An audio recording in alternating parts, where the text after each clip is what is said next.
चोर गद्दी छोड़, वोट चोर गद्दी छोड़, वोट चोर गद्दी छोड़, वोट चोर गद्दी छोड़। राहुल गांधी जी आगे बढ़ो, राहुल गांधी जी आगे बढ़ो, राहुल गांधी आगे बढ़ो, राहुल गांधी आगे बढ़ो। राहुल गांधी जिंदाबाद जिंदाबाद, जिंदाबाद, कांग्रेस पार्टी जिंदाबाद जिंदाबाद, जिंदाबाद, कांग्रेस पार्टी जिंदाबाद जिंदाबाद, जिंदाबाद, राहुल गांधी जिंदाबाद जिंदाबाद, जिंदाबाद, राहुल गांधी जिंदाबाद जिंदाबाद, जिंदाबाद।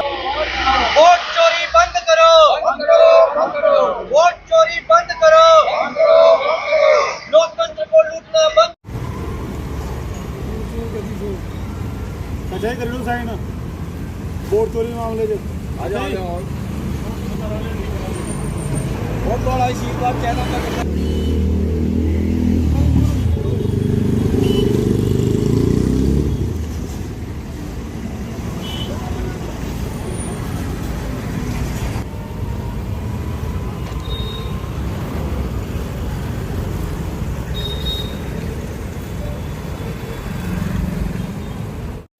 बताएंगे आज विपक्ष का बयान जो है वो चलाया गया है। ये आज कठुआ में जो है वोट चोरी को लेकर वोट चोर गद्दी छोड़ एक अभियान सिग्नेचर कैंपेन चलाई गई है। ये प्रदेश कांग्रेस कमेटी के दिशा निर्देशानुसार यहाँ पे चलाई गई है। और जैसे कि हम देखें कि पूरे देश में ही जो ये कैंपेन इस समय चल रही है कि किस प्रकार से हमारे जो वोटों की चोरी वो हो रही है और उसको एक्सपोज किया जा रहा है और सरकार की तरफ से कोई जवाब नहीं आ रहा। देखिए किस प्रकार से पिछले दिनों माननीय राहुल गांधी जी ने ये एक्सपोज किया कि एक एक घर में जो है 200-200 वोट बने हुए हैं, जिन घरों से सिर्फ केवल 2 या 4 व्यक्तियों के रहने की कैपेसिटी है, वहाँ से 400-400 वोट 300-300 वोट निकल रहे हैं। और कई जगहों पे जो लोग जीवित हैं उनको मृत घोषित कर दिया गया है और उनके वोटों की भी चोरी की जा रही है। आज देश में माहौल देखिए कि जो बेरोजगार है वो लाठियां खा रहा है, जो किसान है वो लाठियां खा रहा है और यो कार जो है टस से मस नहीं होती, ना ही किसी की बात सुनने के लिए तैयार है। लोगों को तानाशाही थोपी जा रही है। इस तानाशाही का कारण अगर है तो वो यही वोट चोरी है। जिस वोट चोरी को वोट की चोरी करके ये सरकार सत्ता में आती है और अपने लोगों के खिलाफ जो है तानाशाही का रुख अपनाती है।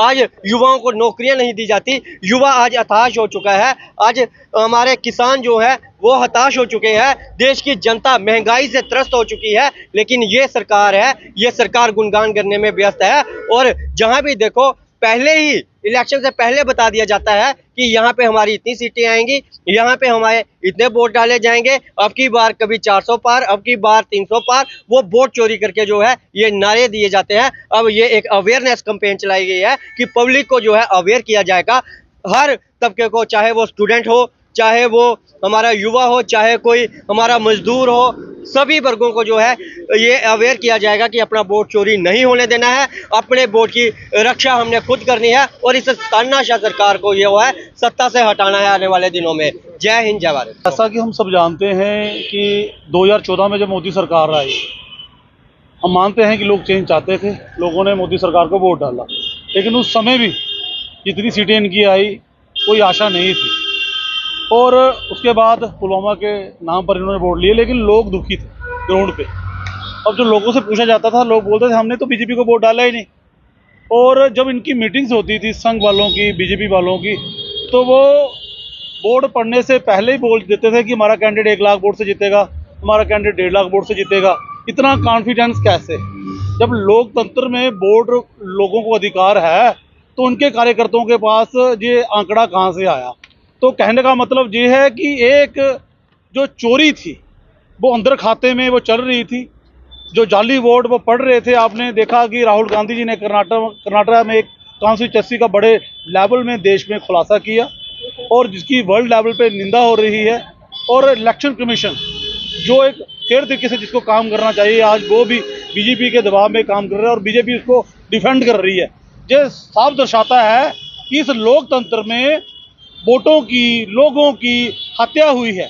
और उसी को लेकर आज जो खुलासा हमारे माननीय श्री राहुल गांधी जी ने देश में किया है, और ये एक स्टेट का मामला नहीं है, लगभग 28-29 स्टेटों में, मैं कहता हूं, मैं पूरे विश्वास के साथ कहता हूं, हर जगह इन्होंने जो वोट चोरी का जो मामला वो सामने आएगा, वो घपला इन्होंने किया है।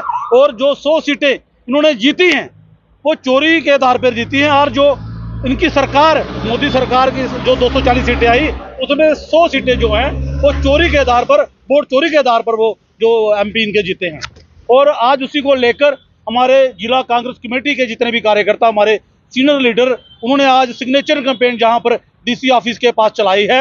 हम लोगों से ये अपील करना चाहते हैं, लोकतंत्र में सबसे बड़ी पावर जो लोगों के पास है, डेमोक्रेसी में हम प्रोटेस्ट कर सकते हैं, हम सिग्नेचर कैंपेन चला सकते हैं, हम एज ए विपक्ष लोगों को अवेयर करना चाहते हैं। मैं मानता हूं कि आज जो विपक्ष, जो लोग वो डरे हुए हैं, लेकिन आज जिस तरह से मामला जो डोडा का MLA का मामला आया, उसकी आवाज़ को दबाने का प्रयास किया गया। डोडा की जनता जो है, मैं उनको सल्यूट करना चाहूँगा। जहाँ पे MLA उनका अच्छा है, वहाँ मैं डोडा की जनता को सल्यूट करना चाहूँगा कि वो अपने MLA के साथ खड़ी है। आज पूरा जम्मू कश्मीर उनके साथ खड़ा है। इसी तरह मैं चाहता हूँ कि जो वोट चोरी का मामला है, आज राहुल गांधी जिस दिलेरी के साथ आज लोकसभा में लड़ रहे हैं, वो भारत जोड़ो यात्रा निकाल रहे हैं, मैं ये कहना चाहता हूँ कि युवाओं को कांग्रेस का साथ देना चाहिए, क्योंकि कांग्रेस एक ऐसी पार्टी है जो कुर्बानी देना चाहती है, जो युवाओं की आवाज़ उठाना जानती है। और आपने देखा होगा, मोदी जी ने जितने भी वादे किए, चाहे नौकरियों को लेकर 2 करोड़ नौकरियों का वादा किया था, लेकिन 20 करोड़ 21 करोड़ नौकरियां लगनी चाहिए थी। लेकिन मैं ये कहना चाहता हूं कि मोदी के आने से नोटबंदी हुई, लोग बेकार हुए, और जो फिरका परस्ती के बादल हमारे देश में छाए, लोग हिंदू मुसलमान में बंटे। और मैं ये कहना चाहता हूँ, पाकिस्तान का नाम लेकर इन्होंने लोगों को डराया, मुसलमान का नाम लेकर इन्होंने लोगों को डराया, लेकिन असल में हमारे देश को बड़ा कमजोर किया। जैसे श्रीलंका की हालात हुई, जैसे नेपाल की हालात हुई। तो मैं ये कहना चाहता हूँ कि बहुत दिन दूर नहीं, जिस दिन देश का युवा निकलेगा, मोदी सरकार को, मोदी को, अमित शाह को और ऐसे लुटेरों को जहां से भगाएगा। पूरे भारतवर्ष के अंदर ये एक सिग्नेचर कैंपेन जो है वो चलाई जा रही है कि वोट चोर गद्दी छोड़। बड़ी विडंबना है ये कि भारत देश के अंदर इतना बड़ा लोकतांत्रिक देश होने के नाते यहाँ पे पिछले 10 साल से लगातार लोगों को अपने वोट से महरूम किया जा रहा है। हम तो ये बात कहेंगे, क्योंकि जब जब जो भी पार्टियां जो हैं वो वोट मांगती हैं अपने काम के बिहाफ पर, लेकिन हिंदुस्तान के अंदर हमने पहली दफ़ा ये देखा है कि भारतीय जनता पार्टी वो हिंदू मुस्लिम के ऊपर वोट मांगती है। आज़ादी के बाद जितनी भी सरकारें रही हैं वो सारे लोकतांत्रिक तरीके से उन्होंने अपना फर्ज निभाया, लेकिन 2014 के बाद हम देखते हैं कि हिंदुस्तान के अंदर त्राही त्राही मची है और सभी लोग यही कहते हैं कि हाँ, हिंदू मुस्लिम हिंदू मुस्लिम हिंदू मुस्लिम। क्या जहाँ पे बाकी जो लोग हैं, अलग अलग कम्युनिटी के लोग, अलग अलग धर्म के लोग, क्या वो हिंदुस्तानी नहीं है? जो सर्टिफिकेट जो लेना है हिंदुस्तान में रहने वाला और हिंदू बनने वाला, हिंदुस्तान से प्यार करने वाला, क्या ये भाजपा से लेना है? जिन लोगों ने आज़ादी के वक्त भी इन्होंने पीठ दिखाई थी, इन्होंने धोखा दिया था, आज ये लोग हमें हिंदुस्तानी बनाएंगे? ये हम देख रहे हैं कि इनको अपनी हुकूमत चाहिए, हुकूमत के लिए ये किसी भी सतह तक जा सकते हैं।